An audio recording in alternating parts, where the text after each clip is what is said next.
محمد وعلى آل محمد وبارك وسلم اللهم علمنا ما ينفعنا وانفعنا بما علمتنا وزدنا علما اللهم فقهنا في الدين وعلمنا التأويل وألهمنا رشدنا يا رب العالمين.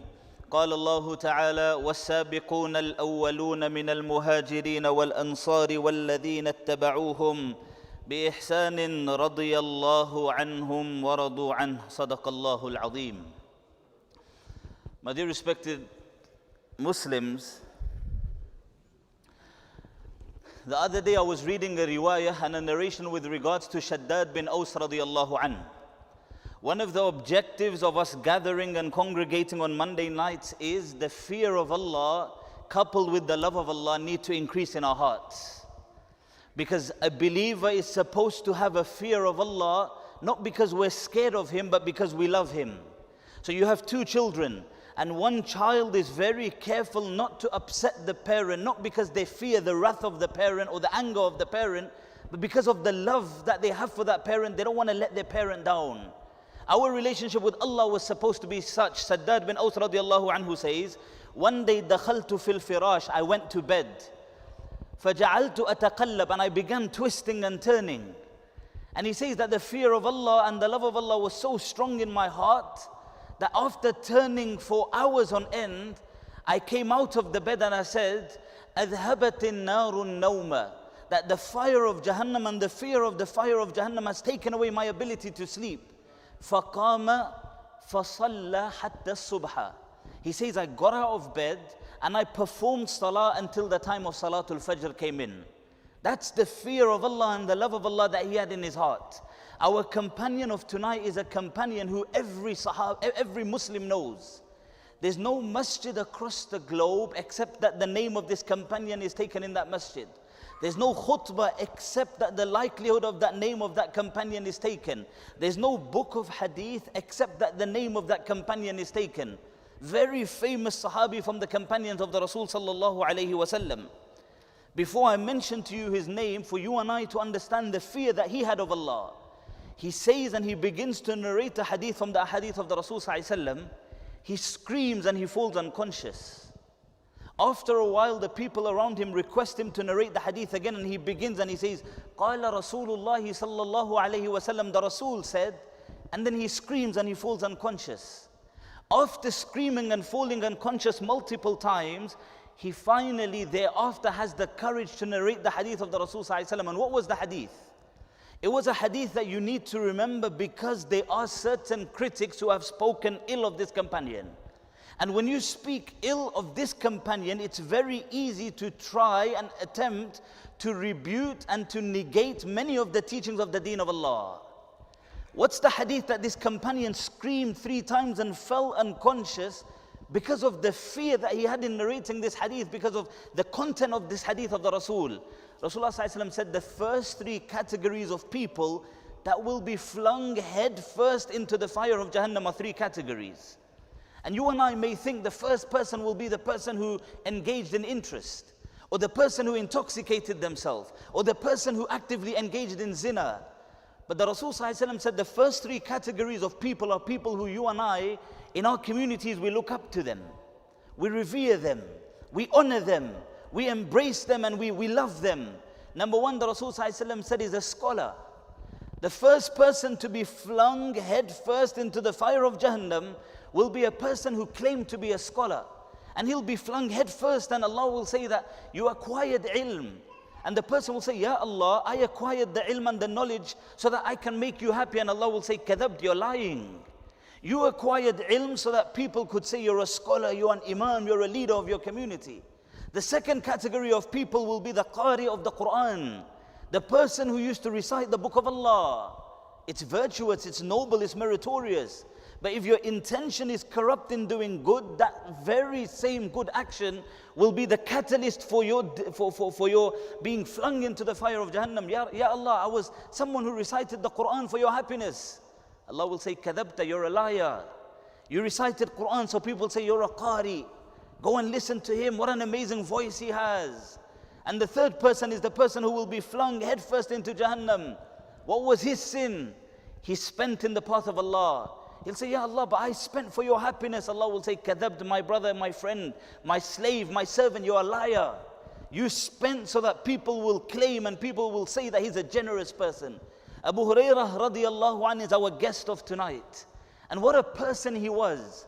The fear of Allah in the heart of this companion we have to understand, so that then we can understand the critics that have criticized him, how their criticism has no value. For example, Abu Hurairah radiallahu anhu says, one day after Salatul Isha, I exited from the masjid of the Rasul sallallahu alaihi wasallam.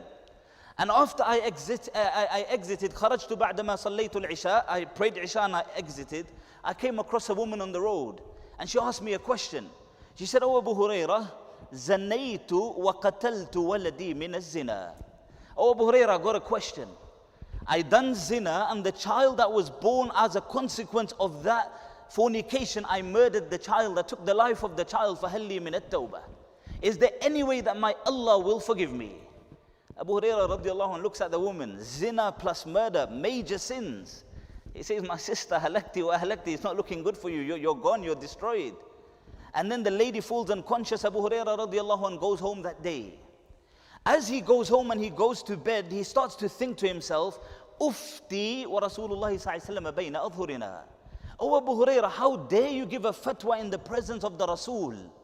This was the fear that he had when speaking about anything connected to the deen of Allah. Oh Abu Hurairah, how dare you give a fatwa and the Rasul is alive? The entire night he couldn't sleep. He comes to the masjid for Salatul Fajr. As soon as the Salatul Fajr is concluded, he says, Ya Rasulullah, this is what happened last night. Ya Rasulullah, last night there was a woman that came and she asked me after mentioning her sin that, is there any way Allah will forgive her? And Ya Rasulullah, I told her, halakti wa halakti, you're done, you're finished, you're destroyed. And Rasulullah turns and he says, oh Abu Hurairah, halakta wa ahlakta. Abu Hurairah, you're destroyed. How dare you close the door of tawbah on a woman? Where did you forget the verse of Allah, the verse of the Quran where Allah said, إِلَّا مَنْ تَابَ وَآمَنَ وَعَمِلَ عَمَلًا صَالِحًا فَأُولَٰئِكَ يُبَدِّلُ اللَّهُ سَيِّئَاتِهِمْ حَسَنَاتٍ. That those people who make mistakes, who carry out sin, but thereafter they make tawbah to Allah, and they believe in Allah, and they do good deeds, Allah yubaddilullahu sayyi'atihim hasanat. Allah will change their evil deeds into deeds of nobility and virtue. Abu Hurairah radiallahu anh exits from the masjid. The fear that he had, he's searching for the woman. The young kids in the street, they see how frantically Abu Hurairah is running across the streets of the city. And they say, Junna Abu Hurairah has gone insane. And he finally locates the woman and he says to her, yesterday I closed the door of tawbah on you. Yesterday I told you that there's no tawbah and there's no way your Allah will forgive you. But oh my sister, today I am here to remind you that the door of tawbah will always be open. Repent to Allah. Again the lady fell unconscious, this time never to be revived. That was the fear of Abu Hurairah radiallahu ta'ala an. The Sahabi who narrated the most ahadith from the Rasul sallallahu alayhi wasallam, but yet was only in the companionship of the Rasul for no more than 4 years. He narrated more than 5,300 ahadith from the Rasul. No companion narrated more ahadith than Abu Hurairah radiallahu anhu. But he was only with the Rasul for 4 years. So some people ask the question, and some people who want to attach negativity to Islam, they say that Abu Hurairah fabricated many narrations because it's impossible for someone to memorize 5,300 ahadith in 4 years. But today in our own communities, we have young children who memorize the book of Allah in 8 months. Today in our own communities, you have young children who memorize the book of Allah in 6 months, in 18 months, in 2 years, word for word, haraka for haraka, letter for letter, verbatim. The deen of Allah is preserved, and the deen of Allah is preserved through the huffaz and the ulama. One day the Rasul sallallahu alaihi wasallam is seated with Sahaba, and he asks a question. He says, Man ya'khudhu anni hadhihi al-kalimat? Oh my companions, I want to teach you something. Who from amongst you will receive what I have to give? You will act upon it, or you will teach someone who will act upon it. Abu Hurairah radiallahu anhu says, before anyone could respond, I said, Ya Rasulullah, that's me. Ya Rasulullah, I want to be that person. So he says, Rasulullah sallallahu alaihi wasallam took my hands, and he made me open my hands, and he counted 5 things, and one by one he enumerated them to me like this. What were the 5 things? Rasulullah sallallahu alaihi wasallam said, if you understand them, Jannah is yours. Number 1, ittaqil maharim takun a'bad an-nas. if you can be a person who protects themselves from the disobedience of Allah.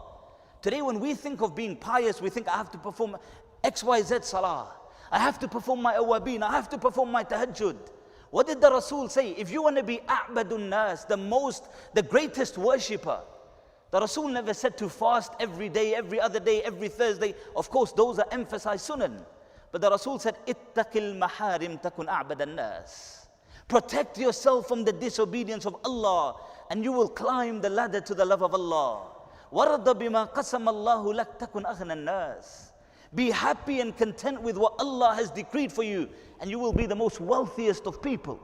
You may not have a lot, but the contentment and the qana'ah and the wealth that you'll feel in your heart knows no bounds.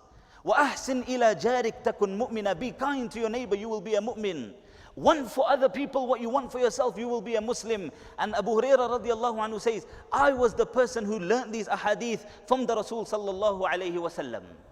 The legacy of Abu Hurairah, there's no masjid in the world where you won't hear his name taken multiple times a day. How many times after Salatul Isha when this book Riyadus Salihin is read, and the Imam opens the book and you see An Abi Hurairah radiyallahu anhu qal, An Abi Hurairah radiyallahu, An Abi Hurairah, An Abi Hurairah. The legacy, as Ibn al-Jawzi rahimahullah said, قَدْ مَاتَ أَقْوَامٌ وَهُمْ فِي النَّاسِ أَحْيَاءُ. قَدْ مَاتَ أَقْوَامٌ وَهُمْ فِي النَّاسِ. Many people have passed on and they're deceased. They've departed from the dunya. But they're very much alive within our midst and our circles. Abu Hurairah radiallahu anhu passed away centuries ago. But he's still alive in this masjid every time the hadith that he narrated from the Rasul sallallahu alaihi wasallam is taken. How did he become a Muslim and what's the story of his Islam? I want to explain to you the story of his Islam through another companion. Because many a time, we remember the student, but we forget the teacher. Many a time when the student overtakes and excels beyond the teacher, we know the student, but the teacher becomes a mere footnote in history. The teacher becomes someone who's unknown and not remembered, forgotten. History doesn't remember them. I've been speaking a lot about Salahuddin Ayyubi over the last few days. When we think about Yusuf bin Najmuddin, we know who he was, but do you know who his teacher was? Do you know the likes of Imaduddin Zingi, rahmatullahi alayhi, Nuruddin Zingi? Who are these people who created Salahuddin Ayyubi? Everyone knows Salahuddin. But the sunnah of the Rasul was men created men. The Rasul was one man who created thousands of companions with sifat and characteristics. Men create men. Nuruddin Zengi, Imaduddin Zengi, and the entire family and the community. Then Salahuddin Ayyubi rahimahullah was born. So how did Abu Hurairah radiallahu anh accept Islam? We have to go to Daws. His tribe was known by the tribe of Daws. And there's a chief of Daws that comes to Makkah al-Mukarramah by the name of Tufail ibn Amr ad-Dawsi radiallahu anh. And as Tufail radiallahu anh comes to Makkah, Abu Lahab comes to him as soon as he enters Makkah because he knows that Tufail is a chief of his community. And the tribe of Abu Hurairah radiallahu anh and Tufail, they come from one tribe, was a tribe that was notorious in every kind of evil you can think of. Whether it was womanizing, whether it was intoxicating, whatever sin it was, they were notorious and they were the forerunners in those sins. So as Tufail radiallahu anhu comes to Makkah, Abu Lahab comes to him. And Abu Lahab says to him that there's a man by the name of Muhammad. You're intellectual. Tufail was a person who was very eloquent in Arabic. You're eloquent in the Arabic language. You're competent. You're intellectual. Be careful of Muhammad. يُفَرِّقُ بَيْنَ الْإِخْوَةِ. He is breaking families. He's breaking husband and wife. He's breaking father and son, mother and daughter relationships. Be very careful and wary that you don't listen to him. Tufail ibn Amr radiallahu anhu says, I was so impacted by Abu Lahab that فَوَضَعْتُ الْقُطُنَ فِي أُذُنَايَ. I placed cotton in my ears because that's the resolve that I had. I won't listen to Muhammad. He said it was the year Hajj. I came, I went by the Kaaba. As I went by the Kaaba and I saw the Rasul sallallahu alaihi wasallam, I had placed the cotton in my ears. I can see from the tongue of Muhammad that he's saying something, but I can't hear him. And I don't want to hear him. I've been warned against this very man. Why would I want to listen? But he said, after a while, I asked myself the question that, oh, Tufail, you're a person of great eloquence. You will be able to determine that what Muhammad is saying, is it divine or is it man-made? Oh, Tufail, you have intellect. Oh, Tufail, you're learned, you're educated. Why are you depriving yourself of being able to determine whether it's true or false? Whether it's divine or otherwise? So he says, I took the cotton out of my ears. I took the cotton out of my ears. This is the chief of the tribe of those who is an enemy of the deen of Allah. He's an enemy of the deen of Islam. He says, as I took the cotton out of my ears, فَوَجَدْتُ نَفْسِي أَدْنُ إِلَيْهِ شَيْئًا فَشَيْئًا. Allahu Akbar. That's the impact of the way. He says, I found myself coming closer and closer to Muhammad without even realizing it. Unintentionally, I just found myself gravitating towards what Muhammad was saying. He said, I went to him, I ended up close to him, I listened to him and I heard him. And then the Rasul gets up and he goes home. He says, I followed the Rasul and I knocked on his door. And I said, oh Muhammad, Ashhadu an la ilaha illallah wa ashhadu anna Muhammadan Rasulullah. Oh Muhammad, I testify that there is no Lord, no deity, no God worthy of worship but Allah. And you, O Muhammad, are the messenger of Allah. And he accepted the deen of Islam. He says, I stayed with the Rasul for a certain amount of time. And then I asked the Rasul for permission to go back to my tribe. He says, the Rasul gave me permission and I went back to my tribe of those. As I came close to those, I had asked the Rasul that, oh Muhammad, make dua to Allah that Allah give me a miracle, so that it will be easy for my people to believe what the message that I have. So the Rasul ﷺ made dua to Allah. As he comes close to his tribe, he notices that there's a nur and a light on his forehead. That's why his laqab was Dhin Nur, the man of light. He says, as I came close to my tribe and I noticed there's light on my forehead, I said, oh Allah, please change the location of the light from my forehead to anywhere else on my body. Because I fear that my community may say the reason for this light is because I have forsaken the deen and the religion of my forefathers. So instead of taking it in a positive way, they may take it in the absolute negative.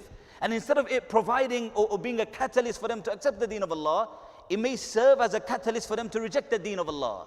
He says, I saw and I witnessed that the light transferred from my head to my stick, my staff and my crane that I had in my hand. And he went to the top. He says, I came to my community, I met my father, I met my mother, and I told them that you are not from me and I am not from you. I went to my wife and I told her, you are not from me, I am not from you. They said, what do you mean, O Tufail? Tufail, what do you mean you are not from us? We're one family. He says, I have accepted the deen of Allah. I have accepted the risala and the message and the prophethood of Muhammad ibn Abdullah sallallahu alaihi wasallam. He says, my father immediately accepted. My mother immediately accepted. My wife immediately accepted. He was so overwhelmed by how quick these people accepted the deen of Islam that now he's got high hopes. You know when the imam comes or moves to a new community, and in his first khutbah there's 500 people, and he's like, yo, we're going to make moves, we're going to change this community. And then after a while, that 500 becomes 400, becomes 300, and he's left with like 5 people. He says, when my mother and my father and my wife accepted Islam, I had hope my community will embrace. But then he said, I started to present Islam to my community. And the way he presented Islam was from the stance of him being the chief. He was a bit harsh on them. And because of the fact that they were drowning in indecencies, they were drowning in immoralities, they were drowning in disobedience, they found it very difficult to leave those habits that they had. And at the same time, the way in which he gave them da'wah was harsh. So as a consequence, one by one, they rejected him.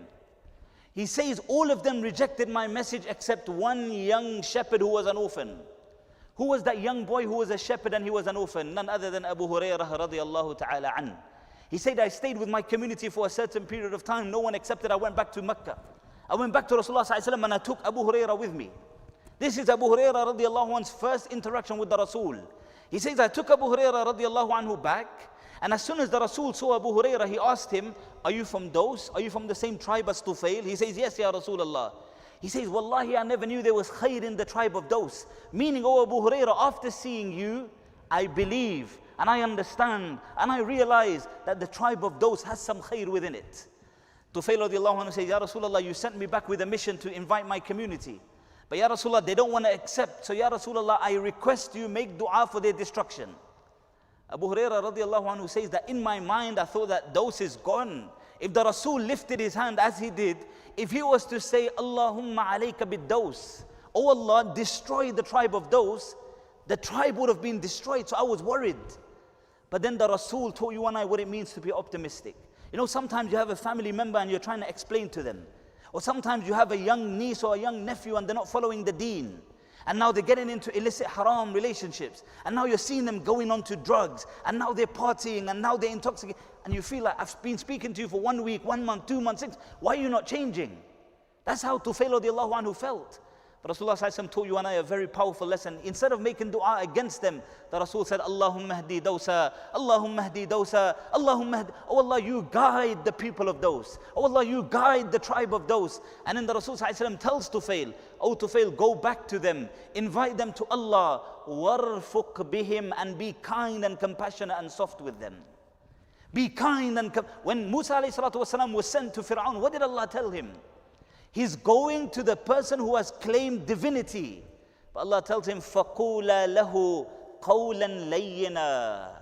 Oh Musa, you're going to Fir'aun, speak to him in a soft way. Oh Musa, be kind in your words to him. When the Rasul ﷺ was addressed, وَلَوْ كُنْتَ فَضًّا غَلِيظَ الْقَلْبِ لَنْفَضُّوا مِنْ حَوْلِكَ. Oh Muhammad ﷺ, if you were harsh, oh Muhammad ﷺ, if you were harsh in the way you invited people to the deen of Allah, they would have run away. Oh Tufail, go back to your community and be kind with them. Be soft with them. What's the hadith narrated by Abu Hurairah? Abu Hurairah radiallahu anhu says that the Rasul said, Inna Allah ta'ala rafiqun yuhibbur rifqa. Allah is rafiq, Allah is soft, and Allah loves softness. Allah loves kindness. And Abu Hurairah radiallahu anhu says, myself and Tufail went back to our community, and after a while the entire 80-90 families accepted the deen of Allah. 80-90 families accepted the deen of Allah. If you have people in your families that are far from the deen, if you have children who are far from the deen, if you have nephews and nieces, or you see community kids, the other day we had a youth program, 250 youth came to this masjid. And sometimes you may see someone with tattoos on their arms. By the qasam of Allah, don't write them off. Those was a tribe that was known to be womanizers. Those was a tribe that was known to be notorious in intoxic, but they became the defenders of the deen of Allah. Don't write people off. I met a youngster on that day. His name is, I believe it was Chris. From downtown Orlando, he had, I believe it was a tattoo, and I met a few brothers. And it's so enlightening to see people who are away from the deen of Allah come to the deen of Allah. But unfortunately, we people who Allah has blessed to be connected with the masjid, we, instead of becoming a source of khair, we are the very same people who drive them away from the masajid. I remember vividly, I was like 15, 16 years old. One of my friends, close friends, accepted Islam. He had tattoos, his trousers were lower than they should have been. His first salah, he came to the masjid, my local masjid. And as we entered the masjid, he had tattoos on his arms, he had a t-shirt, and he had his trousers a bit lower than they should have been. I remember the cold stares that the community gave him, the way they looked at him, the way they looked down at him rather. By the qasam of Allah, we exited from that masjid and he said, yo, I'm never coming back to this masjid ever again. I'm not coming back, take me to any other place, I will never come to this masjid ever again. Abu Hurairah radiallahu anhu says that Tufail radiallahu anhu, what a companion he was. He used to come back and forth. Then at the time of Khaybar, after the Rasul moved from Mecca to Medina, and this is where now we go into the story of Abu Hurairah. What was Abu Hurairah radiallahu anhu's name? His name was Abdul Shams. He was known as Abdul Shams, which has connotations of worshipping the sun. And then the Rasul said, no, you aren't Abdul Shams, you are Abdul Rahman, according to the vast majority of scholars. Others have said his name was Abdullah, others have given 10, 20, 30 opinions. But the predominant opinion is either his name was Abdullah or his name was Abdul Rahman. Why was he known as Abu Hurairah? When he was a young boy and he used to love to play with kittens, he had a small kitten he would always keep in his kummain, in his sleeve. And he would always keep the kitten in his sleeve to the degree where his young friends started to tell him, Abu Hurairah, Abu Hurairah. Some said that the Rasul called him Abu Hurairah because of his love for these kittens and these cats that he would always keep with him. Abu Hurairah radiallahu anhu says, it's approximately 6 to 7 years after the hijrah of the Rasul, and me and my mother are coming to Madinatul Munawwarah. As we come towards Medina, the Rasul has gone to Khaybar. And as the Rasul has gone to Khaybar and we enter Medina, I performed Salatul Fajr that day behind, not the Rasul was gone to Khaybar. I performed Salatul Fajr that day behind a man by the name of Siba' radiallahu ta'ala an. And he's narrating this incident years later, and he says, I still remember on the Fajr of that day, Siba' radiallahu an in the first rak'ah recited Surah Maryam, in the second rak'ah he recited Surah Mutaffifin. What did our Imam read today in Salatul Maghrib, first rak'ah? Anyone? إِذَا زُلْزِلَتِ الْأَرْضُ زِلْزَالَهَا. So he says that was the impeccable memory that he had. That was the impeccable memory that he had. He says that I performed Salatul Fajr behind this Sahabi, and then I went to the Rasul and I started spending time with the Rasul Sallallahu Alaihi Wasallam.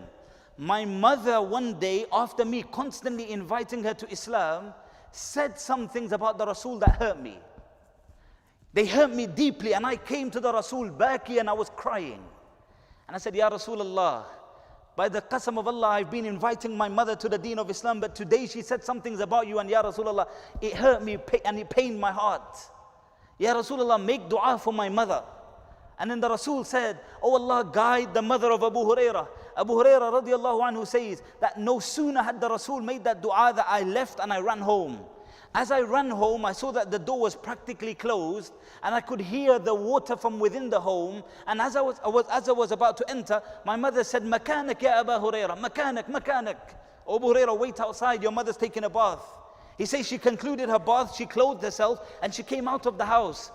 And what did she say? What was the first words on her tongue? The dua of the Rasul was powerful. She says, Ashhadu an la ilaha illallah wa ashhadu anna Muhammadan Rasulullah. The lesson for you and I is, some people are married and you want that child. Others are not married and they want that spouse. Some people have parents and their children don't listen. Their children are not obedient. Stay the course. Don't be hasty. The time will come, and Abu Hurairah radiallahu anh gave his mother da'wah for so long. But when the time was right and the dua of the Rasul affected her, she accepted and she opened her heart to the deen of Islam. Many people, what did the Rasul say? Sometimes you're too hasty. I made dua for 6 months and nothing happened. I'm going to stop making my dua. Sometimes we're sick and we're waiting for health. Health will come. Have yaqeen and tawakkul. Have trust and reliance and certainty that my Allah will definitely grant me shifa when my Allah knows it's best for me. Because sometimes you and I want things at times when it's not beneficial for us. It's not the time for us to be healthy at that moment, and it's a test. And through that test, there's the elevation in Jannah, the elevation of the maqam and your rank in Jannah, a maqam and a rank that you could have not reached otherwise. Abu Hurairah radiallahu anhu says, I came back to the Rasul and I'm crying, and the Rasul said, Ma yubkik, why are you crying, O Abu Hurairah? He said, Ya Rasulullah, when I came before I was crying out of grief, sadness and sorrow. But Ya Rasulullah, now I'm crying out of happiness, joy and jubilation. My mother has accepted the deen of Islam. And then he tells Rasulullah sallallahu alaihi wasallam, and listen to this. He says, Ya Rasulullah, make a dua to Allah that the ummah of the Rasul becomes beloved to me and my mother, and myself and my mother become beloved to the ummah of the Rasul sallallahu alaihi wasallam. From this you and I understand, because the Rasul made the dua, Oh Allah, make Abu Hurairah and his mother beloved to the ummah, and make the ummah beloved to them. By default, you and I are supposed to love Abu Hurairah and his mother radiallahu anhuma. And if you and I are questioning the integrity of that very man who the Rasul made a supplication for their protection and their love, then there's a problem with my iman. Then there's a problem with my iman. People have criticized him.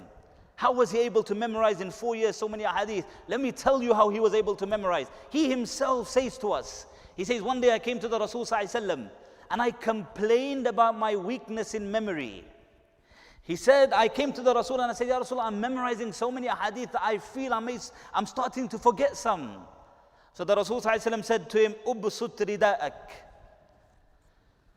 Seekte raho, manzil se aage barkar manzil talash kar. What did the Urdu poet say? Brother Umar likes poetry. Seekte raho, manzil se aage barkar manzil talash kar. Agar darya mil jaye tujhko to samandar talash kar.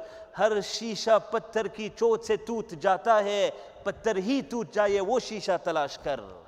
Al-ilmu bahrun la sahila lah. The journey to ilm is a journey that never ends. It's an ocean for which there is no shore. You learn and you realize how ignorant you are. Today, when we learn and we learn something new, we realize we were ignorant. So Abu Hurairah radiallahu anhu says, the Rasul sallallahu alaihi wasallam told me, Oh Abu Hurairah, place your shawl on the floor. He says, I took it off my shoulders and I placed it on the floor. The Rasul sallallahu alaihi wasallam made a dua for the strength of my memory, and he blew into that as though he put something into there, and he said, Oh Abu Hurairah, pick up your shawl and cover and wrap yourself with it. He said, I picked it up, I wrapped myself with it. By the qasam of Allah, I never forgot any hadith ever again. Marwan, the Khalifa of the time, post the demise of the Rasul ﷺ, later on, after the demise of many of the companions and the Khulafa, Marwan was also a person who questioned for a moment the memory of Abu Hurairah. So one day he calls Abu Hurairah. He has someone sitting min wara'il hijab, behind the veil. He says, "Oh Abu Hurairah, narrate to me a hadith from the hadith of the Rasul ﷺ." Abu Hurairah radiallahu anh begins to narrate the words of the Rasul. He says, I narrated until I had completed my narrations. He says, I completed my narrations and Marwan told me to leave. He says, as I left, a year later, ala ra'sil hawl, an entire year later, Marwan called me again. And he had the same person sitting min wara'il hijab, again behind the veil. He says, oh Abu Hurairah, narrate to me the exact hadith in the exact sequence and fashion that you narrated them to me last year. He says, Abu Hurairah radiallahu ta'ala an began to narrate the hadith. 1 year later, thousands of ahadith. He said he narrated them exactly verbatim in the same sequence, pattern and fashion as he had done a year ago. And Marwan says, at that time my heart became happy and my heart was content with the memory of this man. The Ummah has never seen a person with a sharper memory than Abu Hurairah radiallahu ta'ala an. He was the recipient of the supplication of the Rasul. He was the recipient of the supplication. Of course his memory was going to be remarkable. Of course, you and I won't be able to fathom the capacity of his memory because he was a recipient of a dua of someone who you and I can't even begin to fathom his greatness. One day Abu Hurairah radiallahu anhu says, the Ansar were busy with their plants, with their vegetation. The Muhajirun were busy in the marketplace. But Abu Hurairah, he says, I was a person who was constantly with the Rasul sallallahu alaihi wasallam. When the Rasul went in any battle, I was by his side. When he entered the masjid, I was by his side. When he went to the souk, I was by his side. Wherever the messenger went, Abu Hurairah was with him. And as a consequence, Abu Hurairah had to pay the price of poverty. He says, being close to the Rasul meant I never had time to make money. If I had half a bread to eat and I was able to stand up straight, I said, oh Abu Hurairah, that's enough. You stay with the Rasul, you're on limited time. You're on borrowed time. You accepted Islam and you only came into the companionship of the Rasul 4 years before his demise. He says, one day I stood outside the masjid, I was hungry. Look at the sacrifice. Today we're sitting on a comfortable carpet, I'm sitting on a comfortable chair. And this is how we're exchanging ilm, we're learning and we're reading. He says, I was so hungry, some days I would have to tie a stone to my stomach in order to stand upright, as the Rasul did at the time of Ahzab.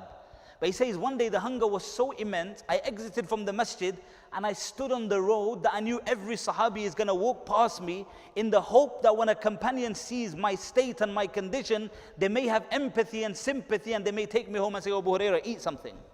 So he says, the first person I came across was Umar radiallahu anhu.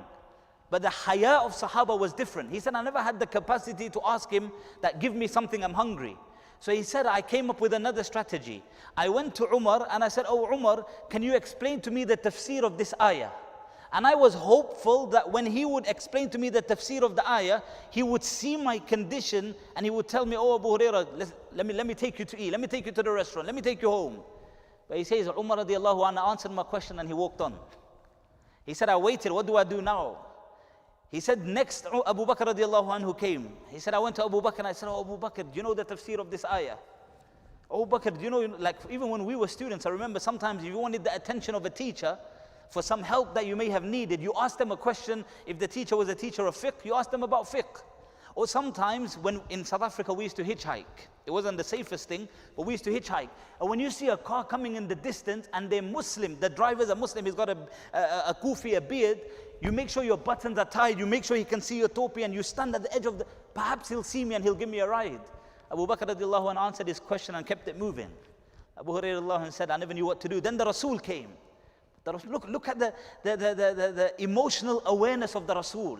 He says, even before I had to ask the Rasul a question, Rasulullah said, oh Abu Hurairah, I can tell you're hungry, come home, let's go home. Look at the empathy and the sympathy of the Rasul. He said, oh Abu Hurairah, let's go home, let's go home. Abu Hurairah radiallahu anhu says that the Rasul took me home and there was some milk in the utensil. He says, I'm starving, I haven't eaten in days. And as I am eyeing that milk that the Rasul would give it to me to drink, Rasulullah says, oh Abu Hurairah, call the Ashabu Sufa and tell them that there's milk at the house of the Rasul. Ashabu Sufa were like the students of the time. They had no residence, no house, no food, nothing. Abu Hurairah radiallahu anhu says, فَقُلْتُ فِي نَفْسِي. As I exited the home and I went to Ashabu Sufa to call them, I said, yo, like there's only one utensil of milk. Ashabu Sufa are tens of people. Like, how am I going to drink? He said, I went to them and I said, the Rasul is calling you. So they all came. حَتَّمْ تَلَأَ الْبَيْتِ. The house was full. He says they all got seated. To make things worse, the Rasul told me, oh Abu Hurairah, take milk and give it to all of them one by one and tell them to drink until they are satiated. Imagine the expression on the face of Abu Hurairah radiallahu anhu. He says, I was sulking, I was mad. And I took the milk one by one, and everyone's drinking. And I'm thinking, yo, I hope there's something left. Because his condition was such, sometimes he says that I used to eat the remnants of the butter on the pan on which it was cooked. Not the remnants of the leftover butter that was stuck to the pan. That was my meal for the day. That's the expense that he had to, that's the sacrifice he had to give to become a student of the Rasul sallallahu alaihi wasallam. And today you and I want ilm easy. I'm going to go on Google and Mufti Google and ChatGPT and that's my ilm. That's my knowledge. That's as far as it goes. By the qasam of Allah, ilm doesn't come like this. Ilm comes when we travel and we sit at the feet of our seniors, our mashayikh, heart to heart. What did the Rasul do in the first wahi? He says, Jibreel embraced me. Iqra, I can't read. Jibreel embraced me again. Iqra, I can't read. Jibreel embraced me a third time. To teach this ummah ilm of deen is heart to heart. Yes, when there's no other viable option, we have online and we do these other things. But ilm is supposed to be transmitted heart to heart. Abu Hurairah says, I gave everyone one by one. Finally, the Rasul said, Baqitu ana wa ant. Oh, Abu Hurairah, it's only me and you left. I said, Ya Rasulullah, you drink. He said, no, you drink. He says, I drank a little and I extended my hand to give the Rasul. And as I extended my hand to give the Rasul Rasulullah said, no, drink more. He says, I drank. And then he says, I felt shy, so I extended my hand, Ya Rasulullah, no, drink more. Until he says that I told the Rasul that there's no space left. And then finally he says that the Rasul took the utensil and the Rasul drank. Abu Hurairah radiallahu anhu says, I spent my day and my night, my morning and my evening, me and the Rasul suffered together. Me and the Rasul went sometimes days on end without any food. Me and the Rasul went days on end without tasting any meat. Me and the Rasul went days on end where the fire wasn't lit in the house of the Rasul for 2 months. But at the end of it, what did he come out with? He came out with ilm of qala Allah. Someone came to Zayd bin Thabit radiallahu anhu and they said, oh Zayd, I have a question. And Zayd radiallahu anhu, today someone asks you and I a question and we immediately feel that I have to answer. We feel uncomfortable or we feel less than to say, I don't know. Imam Malik rahimahullah was asked 40 questions. Imam Malik was asked 40 questions. To 36 questions, you know what he said? La adri, I don't know. Imam Dar al-Hijr, an entire madhab is based off the understanding of Sunnah and Quran and Sunnah based off him. 36 questions, I don't know. Once there was Sahaba who were sitting in the masjid, someone came to ask them a question. 100 Badri Sahaba, 100 Sahaba who had participated in Badr, they're sitting in a masjid. Someone asked a question. The Sahaba fell and understood the weight of saying something about deen so much that the Sahabi says, you know what, ask my brother. So the man says, I went to the next guy. And I asked him the question. He says, you know what, ask this guy. He says, until the question went around the entire masjid and he came back to the first person. That's what it meant to understand the responsibility of conveying deen. Where the Rasul said, Man kadhaba alayya muta'ammidan. Whoever attributes a lie to me intentionally, let him prepare his place in Jahannam. So Zayd bin Thabit says, you're asking me a question, let me take you to Abu Hurairah. He knows the answer. And why am I taking you to Abu Hurairah? I'll conclude in 5 minutes. Why am I taking you to Abu Hurairah? He says, one day, myself, Abu Hurairah, and one other companion were outside the house of the Rasul. We were making dua. And as we're supplicating, the Rasul exited from the masjid and he said, continue doing whatever it was you were doing. So he says that we started now to make dua loud and the Rasul is the one saying Ameen to our supplication.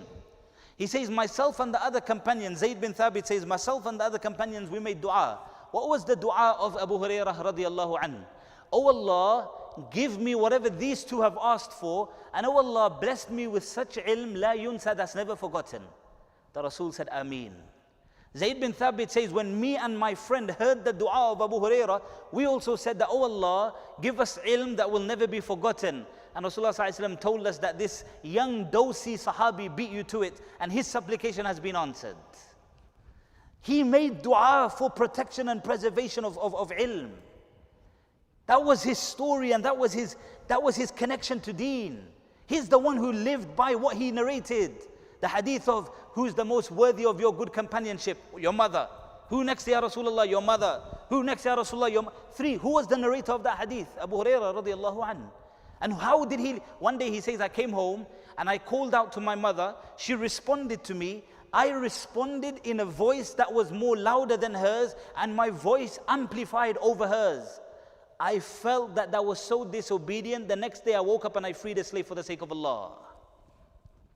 He says that was the level. Every time I exited from my home, I had to pass by my mother's room. And every time I passed by my mother's room, I said, oh Allah, have mercy on my mother the way she had mercy on me when I was a child. And his mother, every time he exited or entered the home, she would make the supplication, oh Allah, you take care of him as he has taken care of me in my elderly age. That's the respect that he had for his mother. He acted upon what he preached. But today you and I have forgotten the value of parents. Today you and I have, the youth of today have forgotten the value of a father and a mother. One man comes from Khurasan, I believe it was to Abdullah ibn Umar. He says, oh Abdullah ibn Umar, I took my mother on Hajj. I carried her on my shoulders for the duration of the tawaf.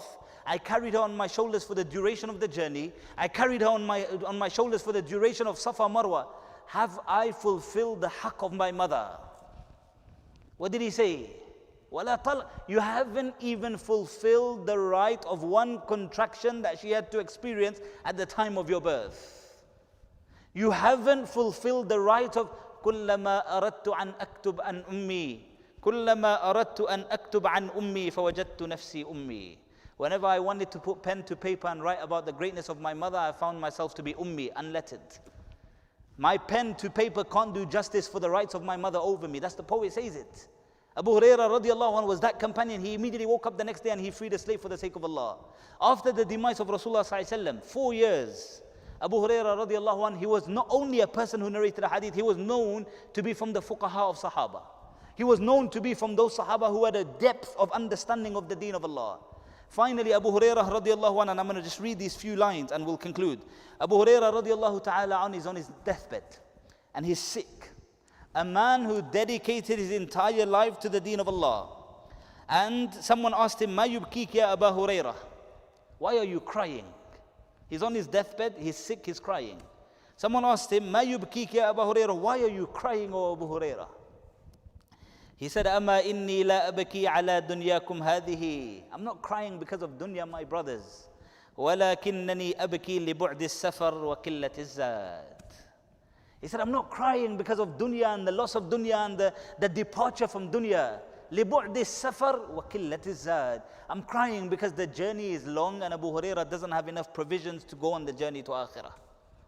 A man who gave his entire life for deen and preservation of deen says, the journey is long and I don't have enough provisions. What am I going to do? Marwan comes to visit him.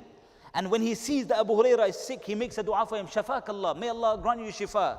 What does Abu Hurairah say? That don't make dua for Allah to grant me cure. Allahumma inni uhibbu liqa'ak fa'ahibba liqa'i wa'ajjil li fi. Oh Allah, I'm passionate and desirous to meet you. Oh Allah, my wish, my ask is, oh Allah, you also become desirous to meet me. And with these words, Abu Hurairah radiallahu anh departs from the realm of the dunya. What a legacy he left. The taqwa that he had, the piety that he had, the consciousness of Allah that he had, the way he was, the way he treated those around him. Whilst his mother was alive, he was so invested in serving his mother, he never even got married. Obviously, I'm not saying everyone needs to do that, but that's the closeness he had to his mother. After he got married, Allah blessed him with one daughter. In the house of Abu Hurairah, anytime you entered at night, there was someone performing Qiyamul Layl. Him, his wife, and his daughter or his servant had divided the night into 3. When one wakes up, the other goes to sleep. This one wakes up, the other goes to sleep. Like this, the duration of the entire night in the home of Abu Hurairah, tahajjud salah was being performed. And today in our homes, apart from the month of Ramadan, when is tahajjud performed? Our homes have become deprived. Our homes have become deprived of a small lamp on in the dead of the night, where our entire neighborhood is sleeping, and ourselves and our spouses together, our children together, we bow and we prostrate in front of Allah. You entered the home of Abu Hurairah any time at night. It wasn't Netflix playing. It wasn't the TV running. It wasn't the radio playing. It was someone standing and crying in front of Allah. That was the home of Abu Hurairah radiallahu ta'ala an. We make dua to Allah that He allow every single one of us to understand the greatness of this companion. I concluded with one incident. He was a student. One day Rasulullah sallallahu alaihi wasallam made him responsible for looking after the wealth, zakat. He says, I went home, I kept it in the house, and in the middle of the night there was a thief that entered. He said, I grabbed the thief and I told him, I'm taking you to Rasulullah sallallahu alaihi wasallam. And the thief started to complain about my family, my children, my wife, my kids, their poverty. He says, I let him go and I went to the Rasul the next day. Rasulullah sallallahu alaihi wasallam says, Ma fa'ala asiruk, what did the guy do? He says, Ya Rasulullah, he complained about poverty and I let him go. Rasulullah sallallahu alaihi wasallam said, he will come back. He says, the next second night, again, the guy came in, the thief entered the home. I grabbed him and I said, I'm taking you to Rasulullah sallallahu alaihi wasallam. And then he said, poverty, my family, my children, please, please. He pleaded with me and he says, I let him go. The next day I went to Rasulullah sallallahu alaihi wasallam. Rasulullah sallallahu alaihi wasallam said, Ma fa'ala siruk, what happened? He says, Ya Rasulullah, he came again. Rasulullah sallallahu alaihi wasallam said, even though he promised never to come back, he will come again tonight. He says, that night I was in my home, and again the guy came. And I told him 2 nights in a row, I let you go. This time I'm definitely taking you to the Rasul sallallahu alaihi wasallam. He says, please, poverty. He says, no, you've used this excuse and you've come back. He says, okay, let me teach you something. And if you read what I teach you before you retire to bed at night, Allah will protect you divinely. Abu Hurairah radiallahu anhu was a talibul ilm. You wanted to get away with something, you tell him, you'll teach him and he'll let you go. He says that he taught me that every night before I sleep to recite Ayatul Kursi. He taught me the greatness of Allah, la ilaha illa huwa al-hayyul qayyum. I let him go. The next day I went to Rasulullah sallallahu alaihi wasallam. Rasulullah sallallahu alaihi wasallam said, Ma fa'ala asiruk, what happened? He said, Ya Rasulullah, this time I was motivated, I'm going to bring him to you. But he said he'll teach me something. And he told me that if I recite Ayatul Kursi before I sleep, Allah will protect me. And then the Rasul sallallahu alaihi wasallam said, Sadaqah, even though he spoke the truth, even though he's a liar. He spoke the truth even though he was a liar. That thief was none other than shaitan. He's a liar, but on that one moment he did speak the truth. And who benefited from that ilm that he gave? None other than Abu Hurairah radiallahu ta'ala an. Abdul Rahman ibn Sakhr was his name. Abu Hurairah, or the Rasul would call him Abahir. Abu Hir. He says that I love the nickname that the Rasul gave me, Abu Hir, over Abu Hurairah, and I would love when people would call me by it because it reminded me of the affection that the Rasul had for me. We make dua to Allah that He allow us to read these stories and be inspired. Today, 1400 years later, we're taking his name.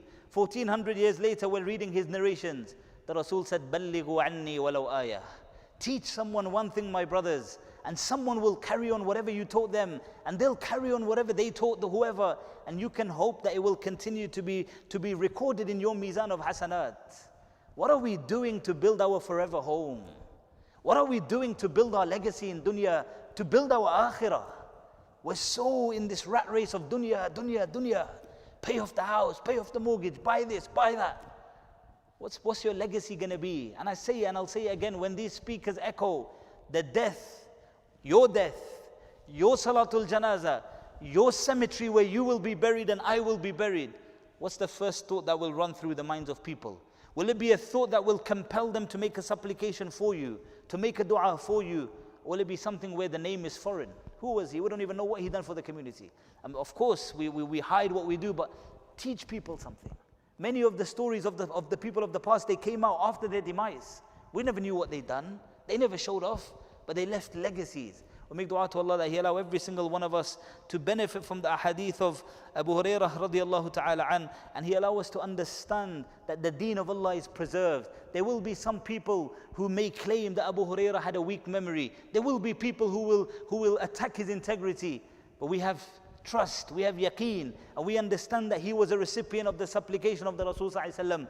And for us that's enough. Wa akhiru da'wana and alhamdulillahi rabbil alameen.